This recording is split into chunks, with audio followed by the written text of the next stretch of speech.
अल्हम्दुलिल्लाहि रब्बिल आलमीन वस्सलातु वस्सलामु अला खैरि खल्क़िहि मुहम्मदिन व अला आलिहि व सहबिहि अजमाइन व मन तबिअहुम बिइहसानिन इला यौमिद्दीन अम्मा बाद।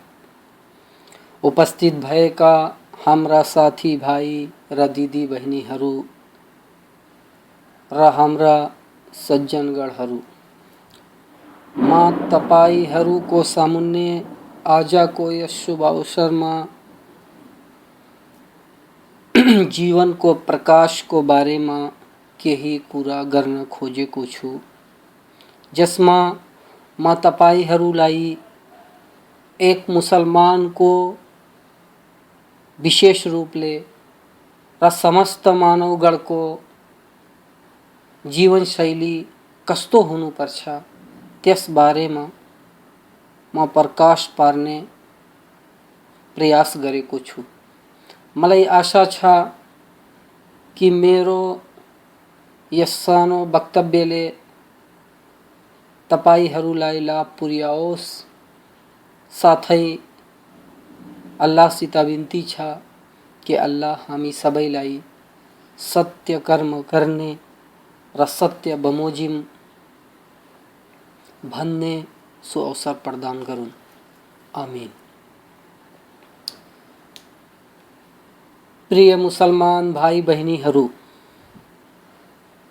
तपाईलाई बधाई होस् यस सत्य धर्मको धर्मावलम्बी बन्नुको लागि र यस विशाल र महान अनुकम्पाको लागि। निसन्देह अल्लाहका अपार र नगनी अनुकम्पाहरू छन्, जसलाई न त हामी आकलन गर्न सक्छौं न त त्यसको गन्ती नै गर्न सक्छौं। जस्तो कि अल्लाहको भनाइ छ, व इन तउद्दु निअमतल्लाहि ला तुहसुहा इन्नल्लाह लगफुरुर रहीम। अर्थात यदि तिमी अल्लाहका अनुकम्पाहरू गन्न चाहन्छौ भने गन्न सक्दैनौ। निसन्देह अल्लाह अति क्षमाशील र परम दयालु छ। सूरतुन नहल श्लोक नम्बर 18। त हामी माथि अल्लाहको सबैभन्दा ठुलो अनुकम्पा यो हो कि त्यसले हामीलाई त्यस धर्म तरफ मार्गदर्शित गर्यो जुन धर्मलाई हाम्रो लागि रोजेको छ। त इस्लाम धर्म नै सुमार्गको साँचो हो र अन्धकारबाट निस्केर प्रकाश तरफ आकर्षित हुनु हो। यसले गर्दा इस्लाम धर्म यस संसारको सबैभन्दा ठुलो र पूर्ण अनुकम्पा हो। अल्लाहको फरमान छ, अल-यौम अक्मलतु लकुम दीनकुम व अत्ममतु अलैकुम निअमती व रदितु लकुमुल इस्लाम दीना। अर्थात आज हामीले तिम्रो निम्ति तिम्रो धर्मलाई पूर्ण गरिसकेका छौं र तिम्रा लागि आफ्ना अनुकम्पाहरू पूरा गरिसकेका छौं र तिम्रो लागि इस्लाम धर्मलाई रोज्यौं। सूरतुल माइदा श्लोक नम्बर 3। त हे मुसलमान भाइ, इस्लामका 5 आधारहरू छन् र यी आधारहरू नै यस धर्मका मूल र विशाल स्तम्भहरू हुन्। रसूल सल्लल्लाहु अलैहि वसल्लमको भनाइ छ, इस्लामका 5 मूल आधारहरू छन्, ला इलाहा इल्लल्लाह मुहम्मदुर रसूलुल्लाहको साक्ष्य बस्नु र नमाज कायम गर्नु र जकात अर्थात धर्मदाय दिँदै रहनु र बैतुल्लाहको यात्रा गर्नु अर्थात हज गर्नु र रमजानको व्रत बस्नु। यस हदिसलाई बुखारी र मुस्लिमले वर्णन गर्नु भएको छ। दुवै साक्ष्य बस्नुको वर्णन। साक्ष्य भनेको ला इलाहा इल्लल्लाह मुहम्मदुर रसूलुल्लाहको साक्ष्य बस्नु हो, अर्थात म गवाही दिन्छु कि अल्लाह बाहेक कोही सत्य पूज्य छैन र म गवाही दिन्छु कि मुहम्मद सल्लल्लाहु अलैहि वसल्लम अल्लाहका भक्त एवं सन्देशवाहक हुन्। ला इलाहा इल्लल्लाह को गवाही। किनकि यस ब्रह्माण्डमा अल्लाह बाहेक कोही पनि सत्य पूज्य छैन, त त्यो अल्लाह नै यस विश्वको रचेता हो। त्यो पवित्र छ र परोक्ष अपरोक्ष गोप्य जाहेरको ज्ञाता छ। पूर्ण मात्र त्यो नै छ र त्यसका लागि पवित्र र राम्रा राम्रा नाम एवं विशेषताहरू छन् र अल्लाहले नै मनुष्यलाई त्यो सबै सिकाएको हो जसको ज्ञान त्यसलाई थिएन। तसर्थ त्यसै तरफ प्रत्येक पूर्ण अपूर्ण साना ठुला दृश्य अदृश्य सबै कुराहरू प्रवृत्त हुन्छन्। अल्लाहको फरमान छ व इन्दहु मफातिहुल गैबि ला यअलमुहा इल्ला हुवा व यअलमु मा फिल बर्रि वल बहरि व मा तस्कुतु मिन वरक़तिन इल्ला यअलमुहा वला हब्बतिन फी ज़ुलुमातिल अर्दि वला रतबिन वला याबिसिन इल्ला फी किताबिन मुबीन। अर्थात र अदृश्य कुराको साँचो मात्र अल्लाहसँग छ, जसको बारेमा उस बाहेक अरू कसैलाई थाहा छैन। र जे जति पृथ्वी र समुद्रमा छन् उसैलाई त्यसको ज्ञान छ।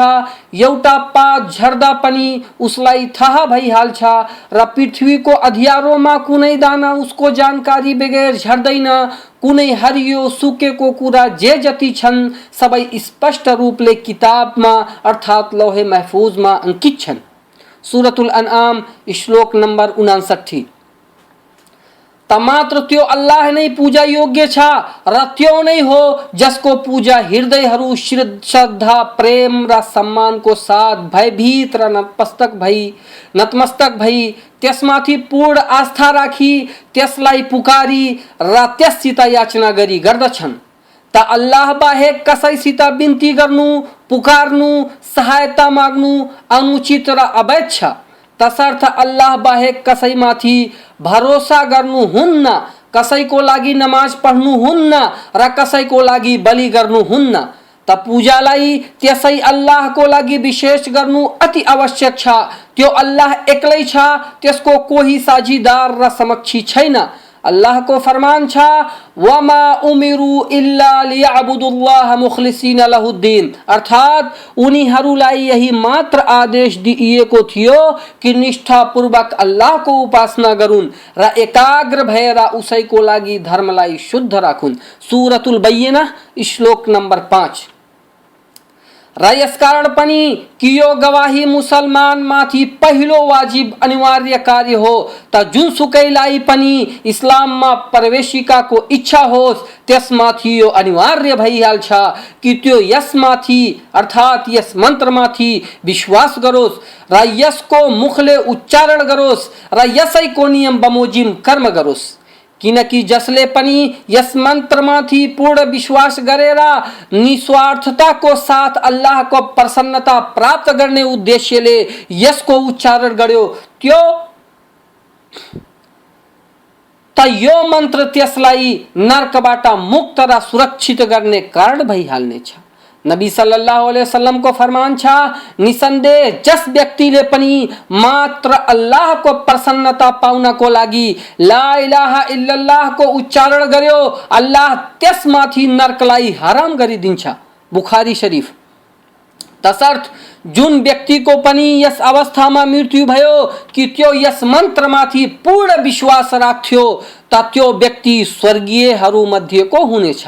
रसूल सल्लल्लाहु अलैहि वसल्लम को फरमान छ जस व्यक्ति को यस अवस्था में मृत्यु हुन्छ कि त्यो ला इलाहा इल्लल्लाह मा आस्था राख्थ्यो भने त्यो स्वर्गमा प्रवेश पाउनेछ।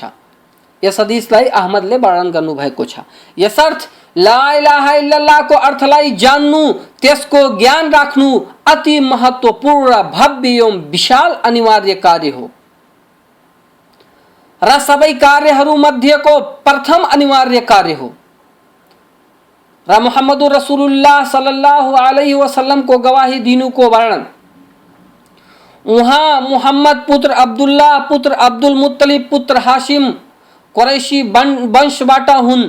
उहाँ सल्लल्लाहु अलैहि वसल्लम पूर्ण अरबीहरू भन्दा मर्यादित र उच्च वंशको हुनुहुन्छ। अल्लाहले उहाँलाई समस्त जाति सम्प्रदाय र समस्त ब्रह्माण्डको लागि सर्वथा दया बनाएर पठाएको हो। जस्तो कि अल्लाहको फरमान छ उलिया अय्युहन्नासु इन्नी रसूलुल्लाहि इलैकुम जमीआ अल्लज़ी लहु मुल्कु समावाति वल अर्दि ला इलाहा इल्ला हुवा युह्यी व युमीत। अर्थात तपाईले भनिदिनुस् हे मानिसहरू म तिमीहरू सबैको लागि त्यस अल्लाहबाट पठाइएको रसूल हुँ जो आकाशहरू र धरतीको राज्यको स्वामी छ।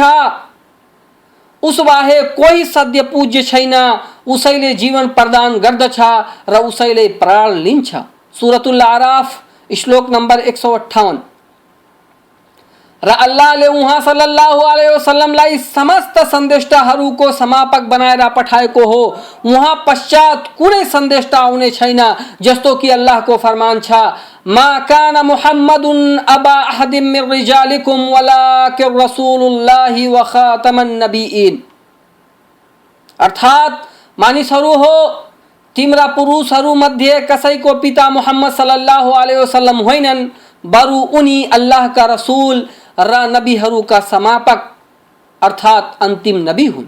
सूरतुल अहज़ाब श्लोक नंबर 40। र अल्लाहले समस्त मानव दानव जातिमाथि उहाँको अनुसरण अनिवार्य गरिदिएको छ। यसर्थ उहाँको अनुसरण अल्लाहको अनुसरण सरह छ। जस्तो कि अल्लाहको फरमान छ, मन युतिइर रसूल फकद अता अल्लाह। अर्थात जस मानिसले रसूल सल्लल्लाहु अलैहि वसल्लम को आज्ञा पालन गर्दछ उसैले अल्लाहको आज्ञा पालन गर्ने सरह मानिन्छ। सूरतुन निसा श्लोक नंबर 80। र अल्लाहले आफ्नो सन्देष्टा मोहम्मद सल्लल्लाहु अलैहि वसल्लम माथि सबैभन्दा उच्च कोटिको ग्रन्थ पवित्र कुरआनलाई अवतरित गर्यो, जुन सत्यलाई प्रकट गर्छ र असत्य त्यसमा मिश्रित हुन सक्दैन। यसर्थ मोहम्मदुर रसूलुल्लाहको साक्ष्य बस्नुको अर्थ उहाँका समस्त कुराहरूमाथि विश्वास गर्नु हो र उहाँको निर्देशनको पालना गर्नु हो र उहाँले वर्जित गरेका समस्त कुराहरूबाट पन्छिनु हो र हामी अल्लाहको पूजा त्यस तरिकाले गरौं जुन तरिका उहाँले अपनाउनु भयो। तसर्थ हामीलाई यो ज्ञान हुनु पर्यो कि उहाँ सल्लल्लाहु अलैहि वसल्लम आफै केही भन्दैनथे, बरु उहाँ त्यही कुरा भन्थे जुन उहाँ माथि वह्य गरिन्थ्यो, उहाँ माथि अल्लाह प्रकाश नगर्थ्यो। पवित्र कुरआन समस्त संसारको पालनकर्ताको साक्षात बाणी हो, जसमा कुनै सन्देह र बाङ्गोपना छैन। त्यसलाई लिएर जिब्रील अलैहिस्सलाम मुहम्मद सल्लल्लाहु अलैहि वसल्लम माथि रमजान महीनाको सम्मानित रात्रिमा अवतरित गरे। अल्लाह को फरमान छ, शहरु रमजान अल्लज़ी उन्ज़िल फ़ीहिल कुरआन हुदल लिन्नासि व बय्यनातिम मिनल हुदा वल फुरक़ान।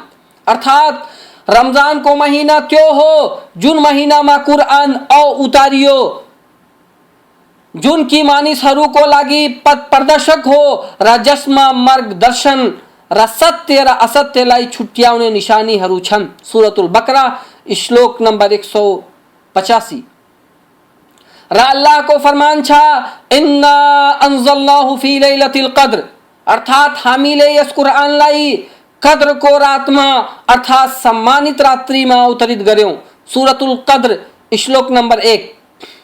ताकि यो गरिमामय ग्रन्थ समस्त संसारलाई अन्धकारबाट प्रकाशतिर लगाओस्। अल्लाह को फरमान छ, वल्लज़ी युनज़्ज़िलु अला अब्दिही आयातिन बय्यिनातिन लियुख़रिजकुम मिनज़्ज़ुलुमाति इलन्नूर व इन्नल्लाह बिकुम लरऊफ़ुर रहीम। अर्थात वही अल्लाह हो जसले आफ्नो भक्तहरूमाथि स्पष्ट आयतहरू उतारी राखेको छ ताकि उसले तिमीलाई अन्धकारहरूबाट प्रकाशतिर ल्याओस्। वास्तविकता यो हो कि अल्लाह तिमी माथि अत्यंत करुणामय र दयावान छ। सूरतुल हदीद श्लोक नंबर 9। जसरी कि अल्लाहले यस पवित्र ग्रन्थ कुरआनलाई मुहम्मद सल्लल्लाहु अलैहि वसल्लम को दूतत्वलाई प्रमाणीकरण गर्नुको लागि र सुमार्ग देखाउन र सुसमाचार सुनाउनको लागि अवतरित गरेको छ। अल्लाह को फरमान छ, वल्लज़ीना आमनु व अमिलुस सालिहाति व आमनु बिमा नुज़्ज़िल अला मुहम्मद व हुवल हक़्क़ु मिन रब्बिहिम कफ़्फ़र अन्हुम सय्यआतिहिम व असलह बालुहुम। अर्थात र जसले विश्वास गरे र असल कर्म गरिरहे र जुन किताब मुहम्मद सल्लल्लाहु अलैहि वसल्लम माथि अवतरित भएको छ त्यसलाई मानिराखे र त्यो नै उनको पालनकर्ताबाट सत्य धर्म हो, त अल्लाहले उनीहरूका पापलाई हटाइदियो र उनीहरूको अवस्था सुधारिदियो। सूरत मुहम्मद श्लोक नंबर 2। र निसन्देह अल्लाहले कुरआनमा विगतका र आउनेहरूको बारेमा आकाश पाताल र पृथ्वी को रचना को बारे में र हलाल हराम को बारे में नैतिकता एवं आचरण का मूल आधारहरू को बारे में पूजा आराधना र समस्या समाधान एवं व्यापार व्यवसाय बारे निर्देशनहरू को बारे में संदेशवाहक र सदाचारीहरू का कथाहरू को बारे में आस्थावान र अनास्थावानहरू को प्रतिफल को बारे में स्वर्ग को विशेषता र आस्थावानहरू को ठेगाना को बारे में र नर्क को विशेषता एवं काफिरहरू को ठेगाना को बारे में विस्तारले स्पष्टीकरण गरेको छ र पवित्र कुरानलाई समस्त कुराहरू को स्पष्टीकरण गर्ने वाला बनाएको छ।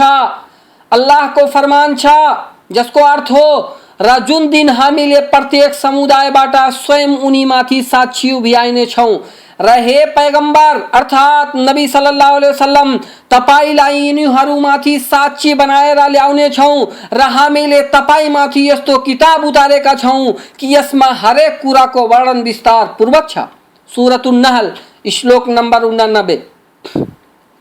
र पवित्र कुरान में अल्लाह का नाम र विशेषताहरू को वर्णन, सृष्टि को वर्णन, अल्लाह माथि आस्था राख्नु को निमन्त्रण को वर्णन, त्यसका ग्रन्थहरू सन्देशताहरू र प्रलयको दिन माथि आस्था राख्नु को वर्णन छ। अल्लाह को फरमान छ आमन रसूल बिमा उन्जिला इलैहि मिन रब्बिहि वल मुमिनून कुल्लुन आमन बिल्लाहि व मलाइकतिहि व कुतुबिहि व रुसुलिहि ला नुफर्रिकु बैना अहदिन मिन रुसुलिहि वकालू समिअना व अतअना गुफरानक रब्बना व इलैकल मसीर।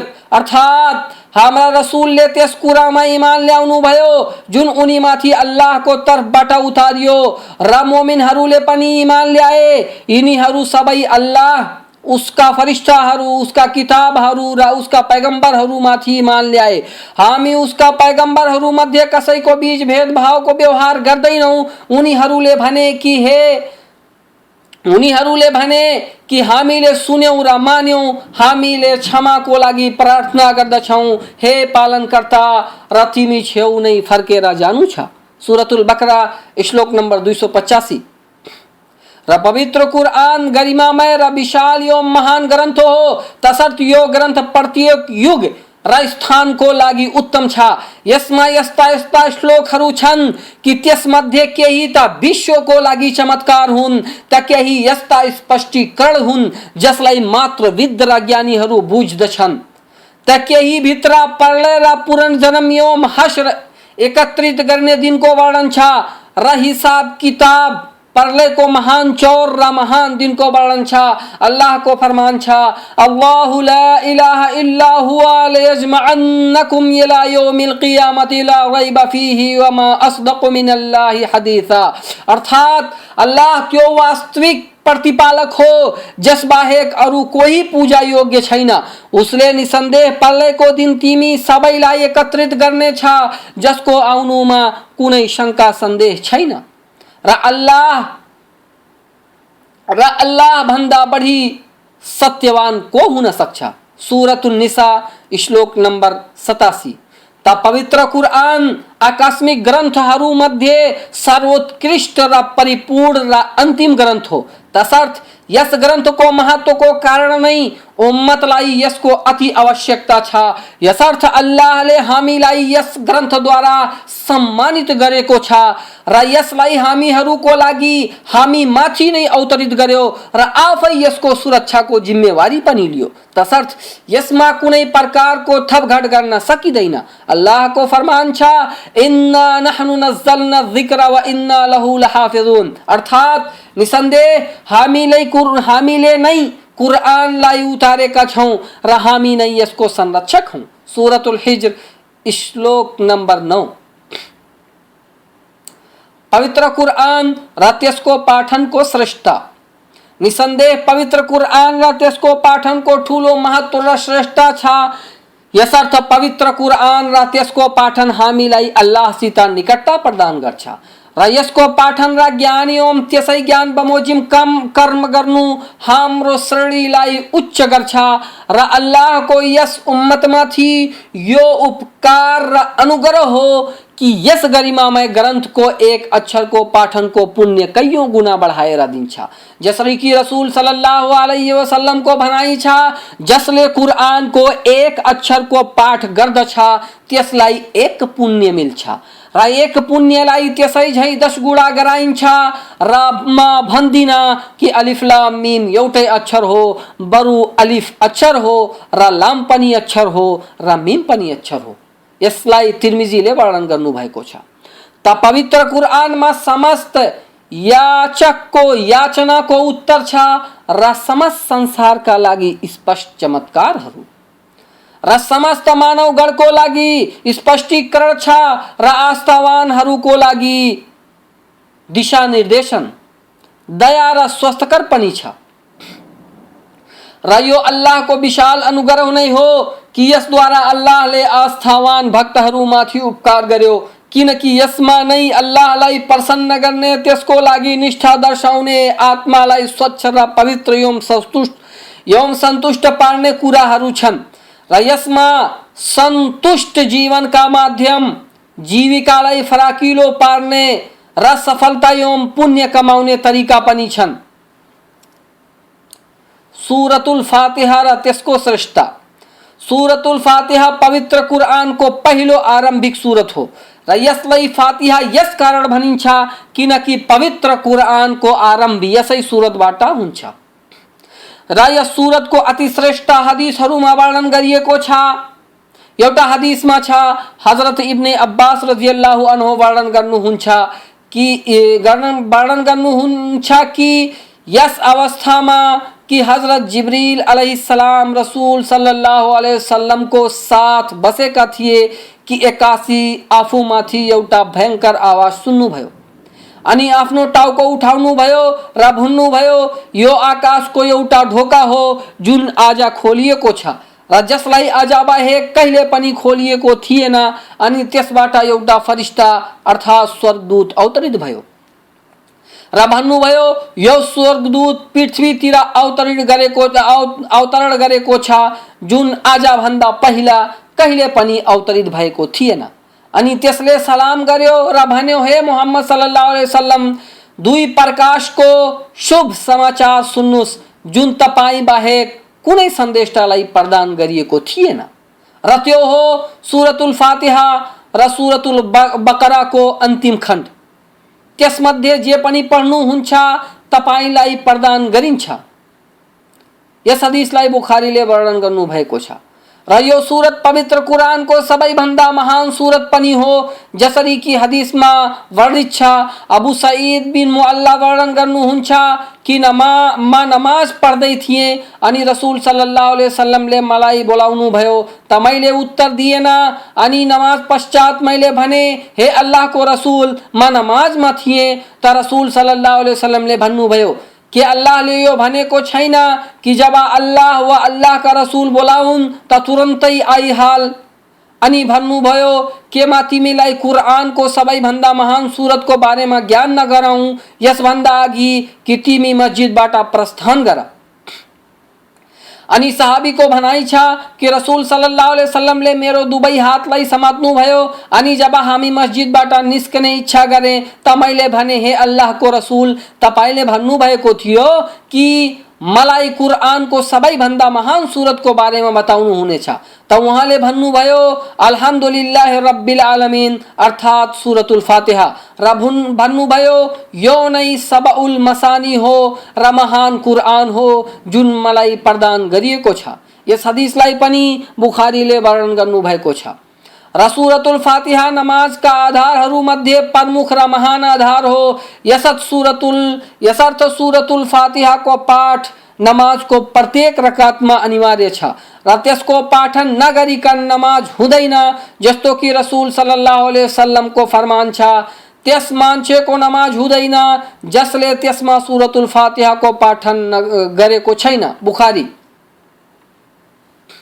सूरतुल फातिहा को अर्थ अल्हम्दुलिल्लाह रब्बिल आलमीन अल्लाह को प्रशंसा त्यसका समस्त विशेषताहरू र कार्यहरूको माध्यमबाट र त्यसका जाहेर र गोप्य अनुकम्पाहरूद्वारा प्रेम र श्रद्धा अल्लाह लाई अर्पित कर दई।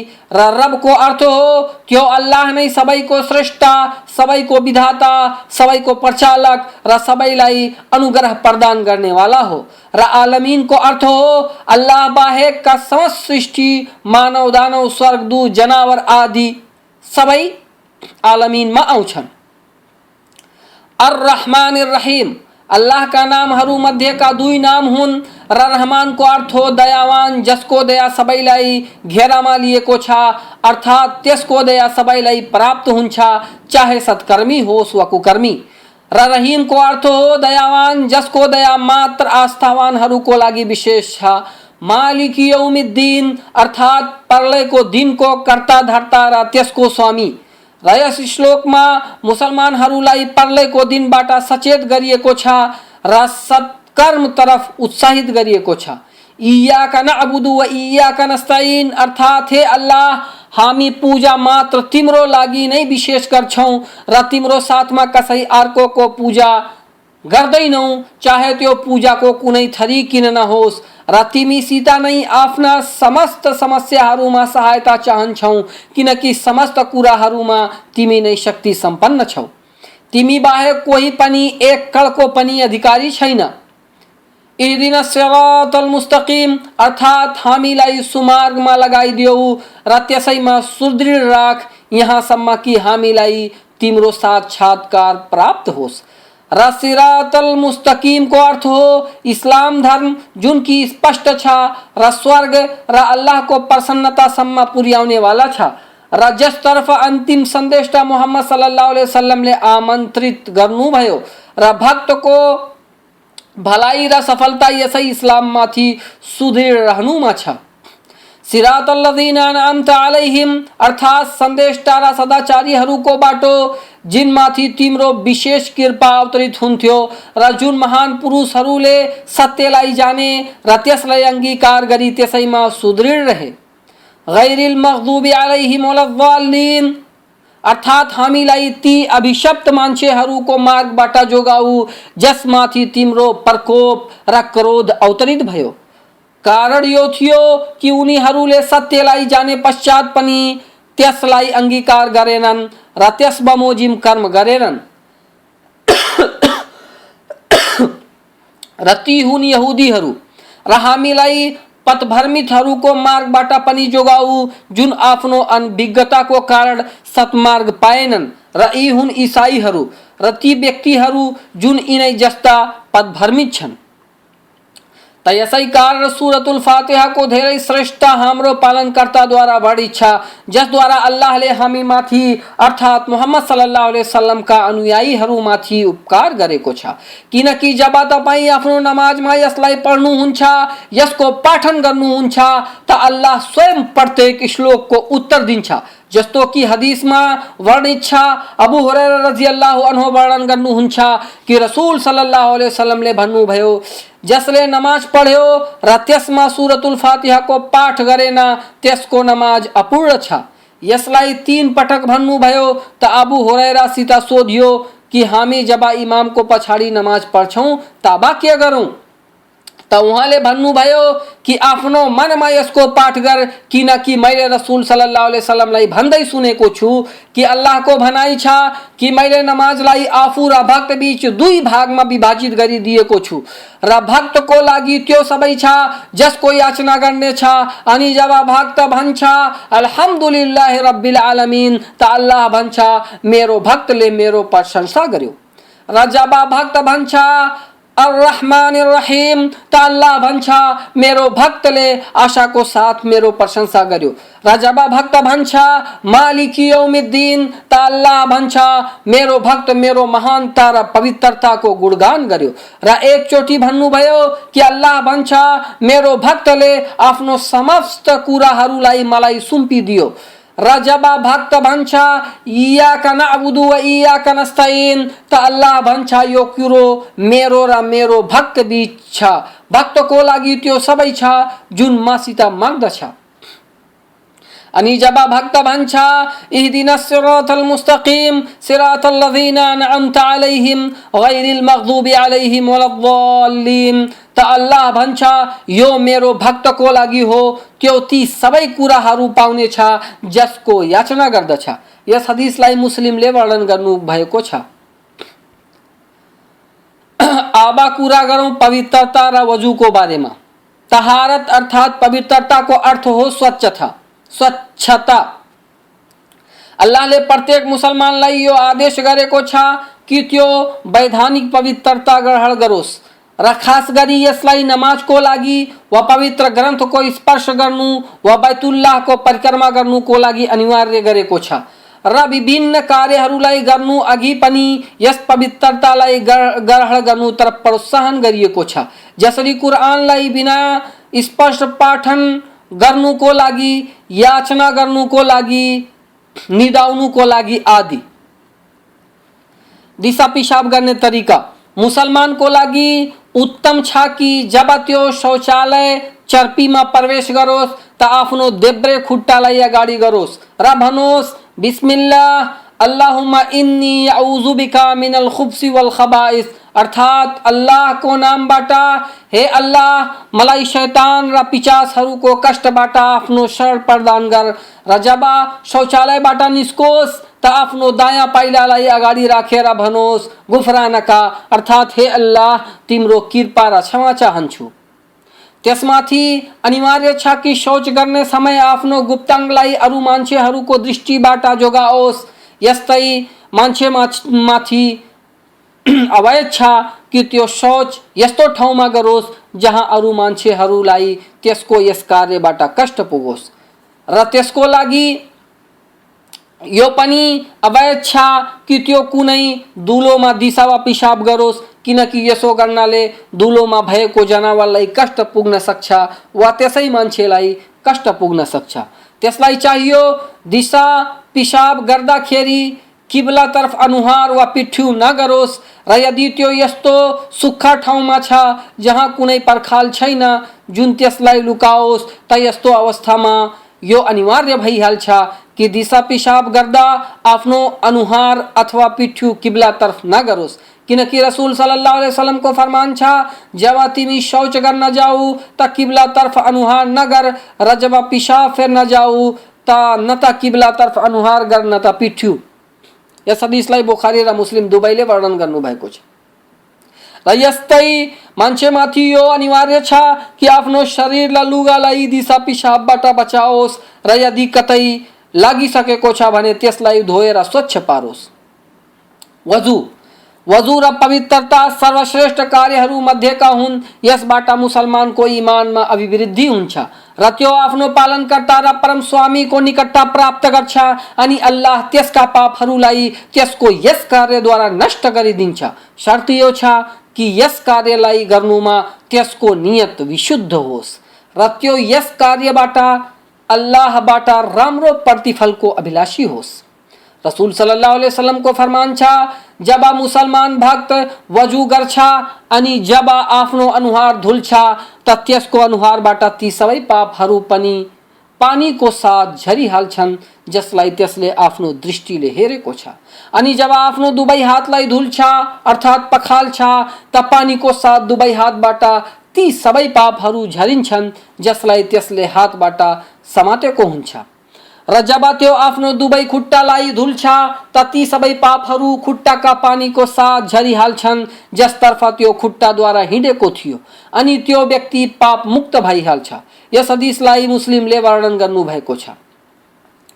जब मुसलमान व्यक्ति वजू गर्ने इच्छा गरोस् त वजू गर्ने नियत गरिहालोस्, अर्थात आफ्नो हृदयमा यो नियत गरोस् कि म यस वजूद्वारा पवित्रता चाहन्छु र नियत समस्त कार्यहरूको लागि शर्त छ।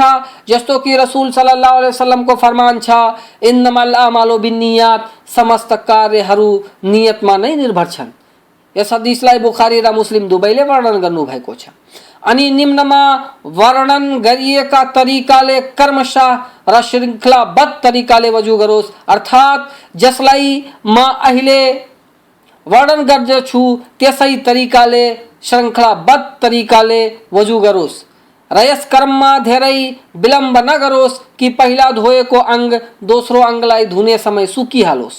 नंबर 1 पहिला बिस्मिल्लाह बनोस्। नंबर 2 आपनो हथकेलीलाई 3 पटक पानीले पखालोस्। नम्बर 3 पानीले कुल्ला गरोस्, अर्थात् पानी आफ्नो मुखमा हालेर त्यसलाई मुखभित्रै यताउता हल्लाओस् अनि त्यसलाई मुखबाट निकालोस्। र यो कर्म 3 पटक गर्नु उत्तम छ, तर अनिवार्य 1 पटक गर्नु नै हो। नम्बर 4 नाकमा पानी हाल्नु, अर्थात् पानीलाई आफ्नो नाकले सोसोस्, खिचोस् अनि त्यसलाई बलपूर्वक हावाको जोरले बाहिर निकालोस्। र यस कर्मलाई अत्याधिक चोटी गर्नु राम्रो मानिन्छ, तर यदि कुनै कष्टको खतरा होस् वा मान्छे व्रत बसेको होस् भने यस कर्मलाई अधिक नगरोस्। तर सुन्नत 3 चोटी गर्नु हो र वाजिब अर्थात् अनिवार्य मात्र 1 चोटी नै छ। नम्बर 5 अनि आफ्नो अनुहारलाई धोओस्, र अनुहारको अर्थ हो टाउको अघिल्लो कपालको जरोदेखि दाढीसम्म र एक कानदेखि अर्को कानसम्म, तर कान अनुहार मध्यबाट होइन। र सुन्नत यो हो कि यस धुने कार्यलाई 3 पटक गरोस्, तर अनिवार्य मात्र 1 पटक नै छ। नम्बर 6 अनि आफ्नो दुवै हातलाई औँलाको किनारादेखि कोइनोसम्म धोओस्, र कोइनो हातमा नै सामेल छ, र यो कार्य 3 पटक गर्नु सुन्नत हो, तर वाजिब मात्र 1 पटक नै छ। नम्बर 7 अनि टाउको मसाह गरोस्, र मसाहको अर्थ हो आफ्नो दुवै हातको पन्जालाई पानीले भिजाई टाउको अघिल्लो भागदेखि स्पर्श गर्दै पछाडिको भागसम्म लगोस् अनि फेरि त्यस्तै अगाडिसम्म फिर्ता ल्याओस्। तर यस कर्मलाई मात्र 1 चोटी गर्नु नै वैधानिक हो, 3 चोटी गर्नु अवैधानिक छ, जस्तो कि अरू अङ्गहरूलाई गरिन्छ। अनि कानको मसाह गरोस्, र यो यसरी कि आफ्नो शहादतको औँला चोर औँलालाई कानको पुवालमा हालेर बुढी औँलाले कानको बाहिरी भागमाथि घुमाउँदै स्पर्श गराओस्। नम्बर 8 अनि आफ्नो दुवै खुट्टालाई गोली गाँठसेसम्म धोओस्, र 3 पटक धुनु उत्तम छ, तर 1 पटक धुनु नै अनिवार्य छ। जुन व्यक्ति पानी प्रयोग गर्नुबाट असमर्थ होस् त्यो के गरोस्? इस्लामको उदारता र सुगमताले गर्दा जुन मुसलमान व्यक्ति बिरामी वा कुनै कारण वजु वा स्नान गर्नुको लागि पानी प्रयोग गर्न सक्दैन, त्यसलाई यो अनुमति छ कि त्यो पानीको सट्टा माटोलाई तयम्मुम गरोस्, माटोद्वारा तयम्मुम गरोस्। अथवा पानी उपलब्ध छैन वा पानी सिद्धिसकेको छ वा मात्र पिउनको लागि नै पर्याप्त छ भने यस्तो अवस्थामा पनि तयम्मुम गरोस्। यहाँसम्म कि पानी उपलब्ध भइजाओस् वा त्यसको रोग सन्चो भइहालोस् र त्यो पानी प्रयोग गर्नुमा सूक्ष्म भइहालोस्। र तयम्मुमको अर्थ हो आफ्नो दुवै हातलाई एकचोटि पवित्र माटोमाथि हानोस् अनि त्यसलाई आफ्नो अनुहारमा मसाह गरोस् र आफ्नो दुवै हत्केलीलाई एक अर्काबाट मसाह गरोस्। अब पवित्रता पछि नमाजको बारेमा कुरा गरौँ। नमाजको अर्थ वास्तवमा नमाजको अर्थ हो याचना। भक्त र त्यसको स्रष्टा पालनहार बीचको श्रद्धा, निकटता र संलग्नता, जसमा उत्कृष्ट पूजा, आराधना र याचनाको अर्थ निहित छ र त्यसमा अल्लाहसित याचना गर्नु, त्यससित सहायता चाहनु पनि सम्मिलित छ। यसर्थ यसमा जिब्रो, मस्तिष्क र हृदयको पूजा सम्मिलित छ।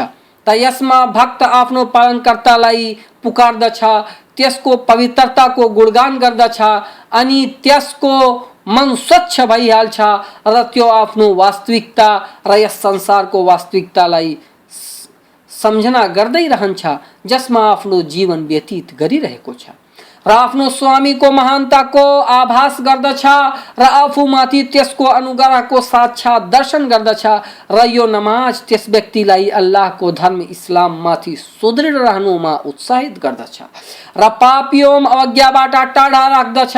जस्तो कि अल्लाहको फरमान छ, इन्नस्सलात तन्हा अनिल फहशा, अर्थात् निसन्देह नमाज अश्लीलता र नराम्रो कुराबाट रोक्दछ। सूरतुल अनकबूत श्लोक नंबर 45। र नमाज इस्लामका आधारहरूमध्ये दोस्रो महत्त्वपूर्ण आधार हो र यो त्यो आधार हो जसमाथि अरू आधारहरूको जग छ। अनिवार्य 5 नमाजहरू र त्यसका समयहरू। अल्लाहले मुसलमान व्यक्तिमाथि दिन र रात्रिमा अर्थात् 24 घण्टामा 5 बखतको नमाज अनिवार्य गरेको छ र यो नमाज त्यसको धर्मको स्तम्भ हो र अल्लाहले यी नमाजहरूका स्पष्ट समय सीमा निर्धारित गरेको छ जुन निम्न हुन्। फज्र नमाज 2 रकात छ। यसको समय फज्र उदयदेखि प्रातःदेखि अर्थात आकाश को पूर्वी किनारमा प्रकाश उदय होने समयदेखि सूर्योदयसम्म हो। जोहर को नमाज 4 रकात छ। यसको समय सूर्य ढले पश्चात आरम्भ हुन्छ र जब प्रत्येक वस्तुको छाया त्यसैको बराबर भइहाल्छ त यसको समयको अन्त भइहाल्छ। असर को नमाज 4 रकात छ र यसको समयको आरम्भ जोहरको समय सिद्धे पश्चात हुन्छ अर्थात जब प्रत्येक वस्तुको छाया त्यसै बरोबर भइहाल्छ त असरको समयको आरम्भ हुन्छ र सूर्य अस्ताए बित्तिकै यसको समय समाप्त भइहाल्छ।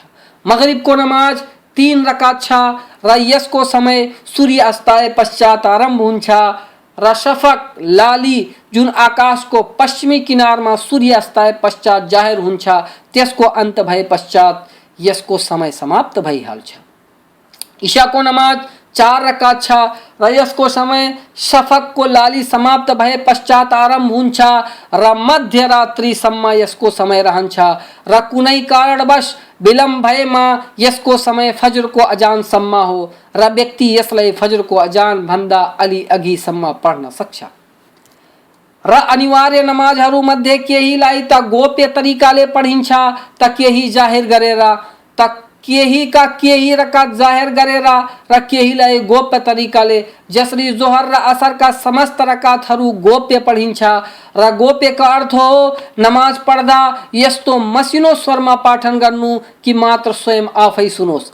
र मगरिब र इशाको नमाजका पहिलाका 2 आरम्भिक रकातहरूलाई जाहिर गरेर पढिन्छ र जाहिर गर्नुको अर्थ हो ठुलो स्वरमा पाठन गर्नु र बाँकी रकातमा गोप्य रूपले पाठन गरिन्छ र फज्र नमाजका 2 रकातलाई जाहिर गरेर पढिन्छ।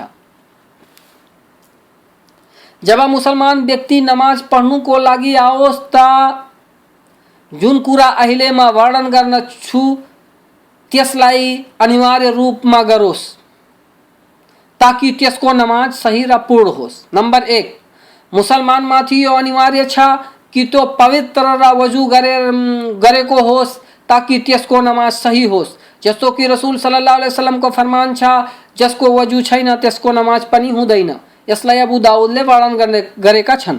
नंबर 2 किबला अर्थात बैतुल्लाह तरफ मुख गर्नु जस्तो कि अल्लाहले आफ्नो प्रिय सन्देशटा मोहम्मद सल्लल्लाहु अलैहि वसल्लमलाई निर्देशित गर्दै भन्नुभयो वमे हैसु खरजत फवल्लि वजहक शतरल मस्जिदिल हराम अर्थात तिमी जहाँबाट निस्कदा नमाजमा आफ्नो अनुहार मस्जिद हरामतिर फर्काइहाल। सूरतुल बकरा श्लोक नंबर 149। नंबर 3 नमाज को नियत गर्नु नै नमाज सही हुनुको जमानत दिन्छ अर्थात मान्छे आफ्नो हृदयमा यो नियत गरोस् कि यस नमाजद्वारा म अल्लाहको उपासना गर्दछु र यो इशा वा फज्र वा मगरिबको नमाज हो। तर यसलाई ठुलो स्वरले भन्नु अवैधानिक र बिदअत हो। बरु हृदय र मस्तिष्कमा यसको नियत गर्नु नै उचित र वैधानिक छ किनकि रसूल सल्लल्लाहु अलैहि वसल्लम र उहाँका सहाबाहरूबाट जिब्रोबाट नियतलाई ठुलो स्वरमा उच्चारण गर्नु प्रमाणित छैन। नंबर 4 नमाजको लागि उभिँदै भनोस् अल्लाहु अकबर र आफ्नो दुवै हातलाई काँधासम्म उठाओस् अथवा काँधादेखि अलि उच्च गरोस्। यस अवस्थामा कि हातको भित्री भागलाई किबला तरफ गरेको होस् र अल्लाहु अकबर बाहेक अरू कुनै शब्दद्वारा तकबीर मान्य हुँदैन र यसको अर्थ हो अल्लाहको पवित्रताको गुणगान गर्नु र यो मान्नु कि अल्लाह आफू बाहेक सबैबाट महान छ। त्यो अल्लाह यस संसारमा र ब्रह्माण्डमा भएका सबै थोकबाट महान र विशाल छ। यसर्थ हामी सबै कुरालाई छाडी आफ्नो नमाजको माध्यमले हृदयको शुद्धताको साथ उसै अल्लाह तरफ प्रवृत्त हौं। नंबर 5 अनि तकबीर पश्चात आफ्नो दायाँ हातलाई देब्रे हातमाथि राखी आफ्नो छातीमाथि राखोस् र यो क्रम नमाजमा उभिने समय सदैव गरोस्। नंबर 6 अनि नमाज आरंभ करने यो दुआ पढ़ोस सुबहानका अल्लाहुम्मा बिहम्दिका व तबारक अस्मुका व तआला जद्दुका व ला इलाहा गैरुका अर्थात हे अल्लाह तिमी पवित्र छौ र तिम्रै लागि समस्त प्रशंसाहरू छन् र तिम्रो नाम पवित्र र कल्याणकारी छ र तिम्रो महानता र विशालता सर्वोच्च छ र तिमी बाहेक कोही पनि सत्य पूज्य छैन। नम्बर 7 र भन्नुहोस् अऊजु बिल्लाहि मिनश शैतानिर रजीम। यसैलाई इस्तिआजा शरण मन्त्र भनिन्छ र यसको अर्थ हो म अल्लाहसित शैतानको कष्ट एवं कतुहलताबाट शरण चाहन्छु। नम्बर 8 अनि भन्नुहोस् बिस्मिल्लाहिर्रहमानिर्रहीम र यसको अर्थ हो म आरम्भ गर्दछु अल्लाहको नामको कल्याणको सहायताको अभिलाषी भई जुन अत्यन्त दयालु एवं कृपालु छ। नम्बर 9 अनि सूरतुल फातिहा को पाठन गरोस् र सूरतुल फातिहा पवित्र कुरान को सर्वोत्कृष्ट सूरत हो र अल्लाहले यसलाई आफ्नो रसूल मुहम्मद माथि अवतरित गरी उहाँलाई सशक्त बनाएको हो जस्तो कि अल्लाहको भनाइ छ। वलकद आतैनाका सबअम मिनल मसानी वल कुरआनल अजीम।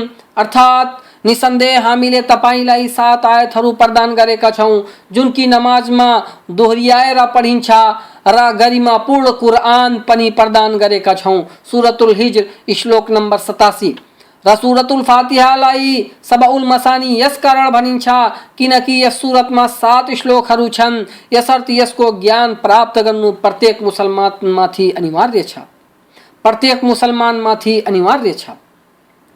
किनकि यसको पाठन नमाज को मूल आधार हो। चाहे मान्छे एक्लै नमाज पढिरहेको होस् वा इमामको पछाडि गोप्य नमाजमा होस् वा गोप्य रकातहरूमा होस् जसमा इमाम ठूलो स्वरमा पाठन गर्दैन। नम्बर 10 सूरतुल फातिहा को पाठन पश्चात चाहे एक्लै नमाज पढिरहेको होस् वा इमाम पछाडि होस् आमीन भनोस् र यसको अर्थ हो हे अल्लाह कबूल गरोस्। हे अल्लाह कबूल गर। नम्बर 11 अनि सूरतुल फातिहा पश्चात कुनै सानो तीनो सूरत को वा केही श्लोकहरूको पाठन गरोस् तर तेस्रो र चौथो रकातमा मात्र सूरतुल फातिहा पढ्नु नै पर्याप्त छ र सूरतुल फातिहा को साथ कुनै अर्को सूरत पनि फज्र नमाज मगरिब र इशाको नमाजमा ठूलो स्वरमा पढिन्छ र जोहर र असरको नमाजमा गोप्य तरिकाले पढिन्छ र बाँकी रह्यो नमाजका अरू दुआ एवं गुणगानहरू त ती सबैलाई गोप्य तरिकाले नै मसिनो स्वरमा पढिन्छ। नम्बर 12 अनि रुकुको लागि तकबीर भन्दै आफ्नो दुवै हातलाई आफ्नो काँधासम्म उच्च गरोस् वा त्यसभन्दा अलि उच्च गरोस्। यस अवस्थामा कि त्यसको हातको भित्री भाग किब्लातर्फ होस् जसरी पहिला नै वर्णन गरेको छु।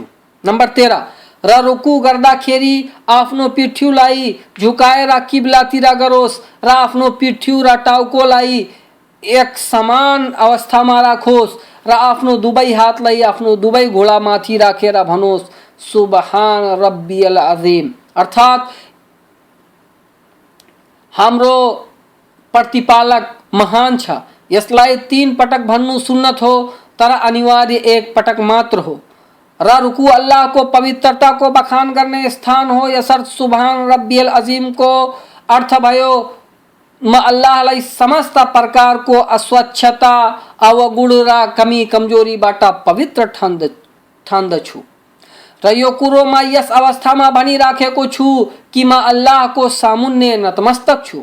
नम्बर 14 अनि रुकुबाट उभेको अवस्थामा यस प्रकार आओस् कि आफ्नो दुवै हातलाई आफ्नो काँधासम्म उठाएको होस् र हातको भित्री भाग किब्लातर्फ होस्। यो भन्दै यदि एक्लै नमाज पढिराखेको होस् वा इमाम होस् समी अल्लाहु लिमन हमिदा अनि भनोस् रब्बना वलकल हम्द र त्यसको लागि उत्तम यो छ कि उपरोक्त को दुआ को साथ यो दुआलाई पनि जोडेर पढोस् हमदन कसीरन तय्यबन मुबारकन फी।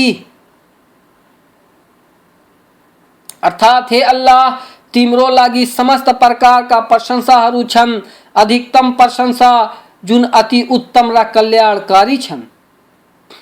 नम्बर 15 अनि धरतीमाथि 7 अङ्गहरूद्वारा नतमस्तक भई ढोक गरोस् र ती 7 अङ्गहरू हुन् निधार नाक को साथ दुवै हात दुवै घुँडा र दुवै पाइलाको अघिल्ला भाग र सुन्नत यो छ कि आफ्नो दुवै हातलाई आफ्नो पेटको पार्श्वबाट टाढा राखोस् र आफ्नो पेटलाई आफ्नो तिर्गाबाट जाँघबाट पर राखोस् र आफ्नो तिर्गालाई ढोकको अवस्थामा आफ्नो खुट्टा बाटा टाढा राखोस् र आफ्नो कुइनोलाई धरतीबाट उच्च राखोस् अनि भनोस् सुबहान रब्बियल आला।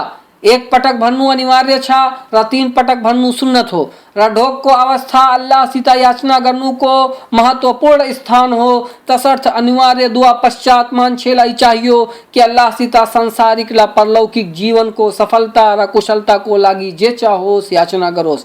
किनकि रसूल सल्लल्लाहु अलैहि वसल्लमको फरमान छ, भक्त आफ्नो पालनकर्ताको सबैभन्दा निकट ढोकको अवस्थामा हुन्छ। यसर्थ तिमीहरू ढोकको अवस्थामा अधिक भन्दा अधिक याचना गर्दै गर। यस हदीसलाई मुस्लिमले वर्णन गर्नुभएको छ। र सुबहान रब्बियल आला को अर्थ हो म सर्वोच्च अल्लाह को पवित्रता को वर्णन गर्दछु जुन महान र सर्वगुण सम्पन्न छ र आकाशहरूमाथि उच्च छ र समस्त स्वच्छता र अवगुणबाट पवित्र छ। यसमा ढोक गर्ने मान्छेको लागि त्यसको मुखापेक्षी र तुच्छ हुनुको चेतावनी र सन्देश निहित छ, ताकि त्यो धरतीमा नतमस्तक भएको व्यक्ति आफू र आफ्नो स्रष्टा बीचको भिन्नतालाई सम्झिराखोस् अनि आफ्नो स्रष्टाको महानताको गुणगान गर्दै नतमस्तक भइरहोस्। नंबर 16 अनि तकबीर भनोस् र दुवै ढोकको बीचमा बसोस् र सुन्नत यो हो कि यस बैठकमा त्यो आफ्नो देब्रे खुट्टालाई आफ्नो नितम्ब मुनि राखेर दायाँ खुट्टालाई खडा गरेर बसोस् र आफ्नो दुवै हातलाई तिर्घाको अघिल्लो भागमा राखोस् जुन घुँडा नजिक हुन्छ र नमाजका समस्त बैठकहरूमा यसै तरिकाले बसोस् मात्र अन्तिम तशहुद बाहेक। र यसमा बस्ने तरिका यो हो कि आफ्नो दायाँ खुट्टालाई ठाडो राखोस् र देब्रे खुट्टामा नबसिकन त्यसलाई नितम्बको तलाबाट अर्को तर्फ पसारोस् र भुइँमाथि नितम्ब राखी बसोस्।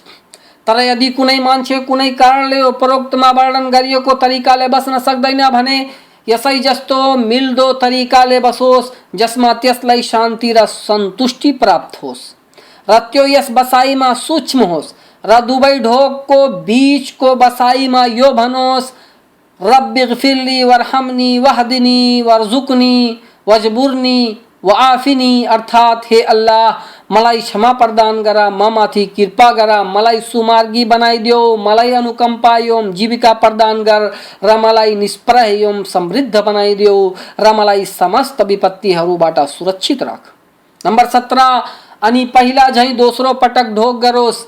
नंबर 18 अनि दोस्रो ढोकबाट उभ्दै अल्लाहु अकबर भनोस् र दोस्रो रकत पनि पहिलो रकत झैं पूर्णतया पढोस् र उस्तै उभोस् र रुकू र ढोक गरोस्।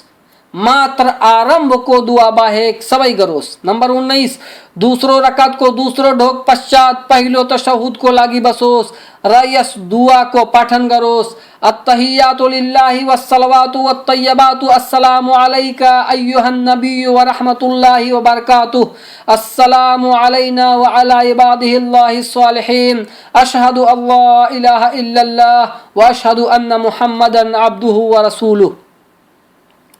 नंबर 20 अनि बाकी नमाजलाई पूर्ण गरोस्। यदि नमाज 3 वा 4 रकात को होस् त तेस्रो र चौथो रकातमा मात्र सूरतुल फातिहा को पाठन मसिनो स्वरमा गरोस् र आफ्नो नमाजलाई उपरोक्तमा वर्णन गरिएका विधिहरू अनुसार पूर्ण गरोस्। नंबर 21 अनि अंतिम रकात को दोस्रो ढोक पश्चात अंतिम तशहुद को लागि बसोस् र यस बैठक को तरिका अघि नै वर्णन गरिएको छ।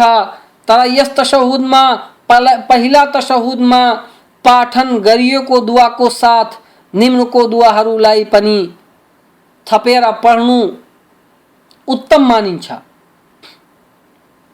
अल्लाहुम्मा सल्ली अला मुहम्मदिन व अला आलि मुहम्मद कमा सल्लैता अला इब्राहिम व अला आलि इब्राहिम इन्नका हमीदुम मजीद व बारिक अला मुहम्मदिन व अला आलि मुहम्मद कमा बारकता अला इब्राहिम व अला आलि इब्राहिम इन्नका हमीदुम मजीद।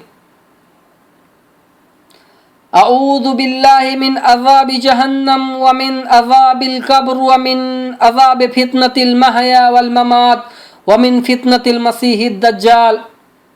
र यसपछि जे पनि चाहोस् त्यसको याचना गरोस्। नंबर 22 अनि आफ्नो दायाँ तर्फ अलिकति मुख घुमाउँदै अस्सलामु अलैकुम व रहमतुल्लाह भनोस् र यस्तै देब्रे तरफ पनि गरोस् अनि सलाम फेरे पश्चात मुसलमानले आफ्नो नमाजलाई सिद्ध्यायो। जस्तो कि रसूल सल्लल्लाहु अलैहि वसल्लम को भनाइ छ, नमाज को आरम्भ तकबीर द्वारा गरिन्छ र सलाम फेरेर यसलाई सिद्ध्याइन्छ र फर्ज नमाज को सलाम फेरे पश्चात मुसलमान व्यक्तिलाई चाहियो कि 3 पटक अस्तगफिरुल्लाह भनोस् अनि भनोस् अल्लाहुम्मा अंतस सलाम व मिनकस सलाम तबारकत या ज़ल जलाली वल इकराम अल्लाहुम्मा ला मानिअ लिमा अतैत वला मुअतिअ लिमा मनात वला यनफउ ज़ल जद्द मिनकल जद्द अनि सुबहानल्लाह 33 पटक, अल्हम्दुलिल्लाह 33 पटक र अल्लाहु अकबर 33 पटक भनोस् र ला इलाहा इल्लल्लाहु वहदहु ला शरीका लहु लहुल मुल्कु व लहुल हम्दु व हुवा अला कुल्लि शैइन कदीर भन्दै 100 को संख्यालाई पूर्ण गरोस्। नमाज पछि आउनुस् जकात को बारेमा अर्थात धर्मदाय र दान को बारेमा केही कुरा गरौँ। धर्मदाय अल्लाहले जकातलाई अनिवार्य गरेको छ र यसलाई इस्लामका आधारहरू मध्ये तेस्रो मुख्य आधार बनाएको छ र यसलाई जसले पनि छाड्छ त्यसलाई कष्टमय दण्डको चेतावनी दिएको छ र इस्लामीय भाइचारा र एकतालाई प्रचलित गर्नुको लागि यस जकातलाई अनिवार्य गरिएको छ र यसै जकातद्वारा मुसलमानहरूको भाइचारालाई सशक्त गरिएको छ। अल्लाह तबारक व तालाले यसै कारण यसलाई नमाजको साथै वर्णन गरेका छन्। अल्लाहको फरमान छ फइन तामु व अकामुस सलात व आतुज जकात फइख्वानुकुम फिद्दीन, अर्थात अहिले पनि यिनीहरूले प्रयासचित गर्छन् र नियमित नमाज कायम गर्दछन् र जकात दिन्छन् त धर्ममा तिम्रा दाजुभाइ हुन्। सूरत तौबा श्लोक नंबर 11। र नबी सल्लल्लाहु अलैहि वसल्लम को फरमान छ इस्लाम को जग 5 आधारहरू माथि निर्भर छ। ला इलाहा इल्लल्लाह मुहम्मदुर रसूलुल्लाह को साथ बस्नु, नमाज कायम गर्नु, जकात दिनु, अल्लाह को घर को यात्रा गर्नु र रमजान महीना को व्रत बस्नु। यसलाई बुखारी र मुस्लिमले वर्णन गर्नु भएको छ। र अल्लाह द्वारा मुसलमानहरूमाथि जकात अनिवार्य गर्नुका महान उद्देश्यहरू छन् जसमध्ये केहीलाई म वर्णन गर्दछु। धन सम्पत्ति को प्रेम र चाहना मनुष्य को स्वाभाविक इच्छा हो जुन मनुष्यलाई सम्पत्तिलाई बचाएर राख्नुमा बाध्य गरिदिन्छ। यसै कारण इस्लामीय विधानले धर्मदाय दिनुलाई अनिवार्य गरेको छ ताकि मनुष्यको आत्मालाई कंजूसी र अनावश्यक लालसा जस्तो अवगुणबाट पवित्र राखोस् र सांसारिक शोभा र मोहमायाबाट मुक्त गरोस्। अल्लाहको फरमान छ खुद मिन अमवालिहिम सदकतन तुतहिरहुम व तुज़क्कीहिम बिहा, अर्थात तिनीहरूको सम्पत्तिबाट तपाईले सदका धर्मदाय लिनुस् जसबाट तिनीहरूलाई तपाईले शुद्ध र पवित्र गरिदिनुस्। सूरत तौबा श्लोक नंबर 103। अब अगाडि बढ्नुको लागि समय छैन। अब नमाज को समय हुन गएको छ। यसले गर्दा म जकात को बारेमा इन्शाअल्लाह अर्को समय कुरा गर्नेछु। यसले गर्दा म आफ्नो कुरालाई यतै टुङ्ग्याउँछु। मेरो अल्लाहसित बिन्ती छ कि अल्लाह हामी सबैलाई सत्य भन्ने र सत्य बमोजिम कार्य गर्ने तौफिक प्रदान गरून् र हामी सबैलाई इस्लाम को अनुयायी बनाई त्यसै बमोजिम कार्यरत रही स्वर्ग में प्रवेश करने सौभाग्य प्रदान गरून्। आमीन। व आखिरु दावाना अनिल हम्दुलिल्लाहि रब्बिल आलमीन।